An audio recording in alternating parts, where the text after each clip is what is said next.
Are you getting a could not connect to Apple Watch error? This usually happens due to Bluetooth or Wi-Fi issues, outdated software, or problems with the pairing process. No need to worry. In this video, I'll show you how to solve the could not connect to Apple Watch error. So without wasting any more time, let's get started.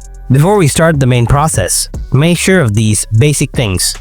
Make sure to turn off airplane mode on both iPhone and Apple Watch. Your Apple Watch and iPhone need to be connected to a stable and same Wi-Fi network. Make sure Bluetooth and Wi-Fi are enabled on your iPhone and Apple Watch. Keep your Apple Watch and iPhone close to each other during the entire update process. Solution 1. Update your software. First, open the watch home screen. Tap on the Settings app. Now scroll down and then tap General. Tap Software Update. If there is a new update, then download and install the update. Solution 2. Reset your Apple Watch. Open the watch home screen. Tap on the Settings app. Now scroll down and then tap General. Scroll down to the bottom. Tap Reset. Tap Reset all content and settings. Scroll down again. Tap Erase all. After erasing all, try to pair again.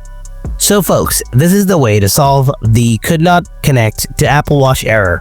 Hope you found this video helpful. If you did, then drop a like, and if you have anything to ask, then let me know in the comment section below. Thanks for watching. I'll see you in the next video. Till then, stay tuned. Goodbye for today.